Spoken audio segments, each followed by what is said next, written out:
পাপন কাকু, কি খবর? আছেন না কেমনে? ও পাপন কাকু, আপায় ফোন দিছে আনে রে? আহ কাকা, ও আপনি লড়েন না, দুনিয়ার ব্যাকে লড়ে সরে, আর আমনে কাকা অন লড়েন না। আপনি পাপন কাকা অনেক জায়গায় লড়ে গেছেন, কি ফসুগুলা ফালতে আছেন বুঝি না। এত ভালো ভালো ক্রিকেটার নিয়ে গেছেন যুক্তরাষ্ট্রের সাথে খেলতে, আল্লাহ কোনো খেলা হইল? প্রথম ম্যাচও হাইরা গেল, পরের ম্যাচও এতারা হাইরা গেল। এতারা কি করলো? এতারা কি খেলতে গেছে না পিকনিকে গেছে?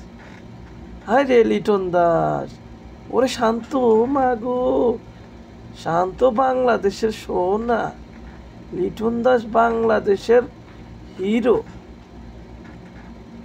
আর সৌম্য, ও আল্লাহ, সৌম্য রে, হেতের কথা কইলাম না, হেতে তো হেতে সৌম্য। আই বুঝি না কি বুঝা এই অবস্থা। মেহেদি মিরাজের মতো অলরাউন্ডার প্লেয়ারটারে লইলা না। সাইফুদ্দিন ওগা ম্যাচ খারাপ করছে, ওগা ম্যাচের লাগা গোলাগারে বাদ দিয়া দিছে।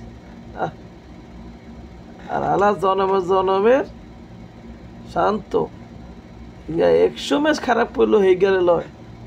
লিটন দাস হে 200 ম্যাচের খারাপ করলো, হেরা বাদ দিত না। লিটন দাস হেগো কি আল্লাহ জানে। আর বুঝলাম না, পাপন কাকুর কি কোনো লিঙ্ক কি আছে নাকি শান্তর কাছে, না লিটনের কাছে? কাকু হেঙ্গলা হাগল। কাকু কেমনে কয় আমাদের নট দিস ওয়ার্ল্ড কাপ, আমাদের টার্গেট পরের নেক্সট। আরে কাকা, আমরা হোলা করে কন আমেরিকা গেছে আর দেন না আইতো, ওই হ্যানে কোনো হোটেলের ভিতরে কাম লই আলাইতো। কাম করক, কাম কইরা খাক, এগো খেলার দরকার নাই। এরা খেলা যুক্তরাষ্ট্র লাগে খেলা হারে যায়। আরে লজ্জা রে, ওরে কন বলো দিয়ার কাম করতো, ওরকম মুছতো হোটেল মোছা কাম করতো। বাংলাদেশে আইন দরকার নেই, পাগলেরা।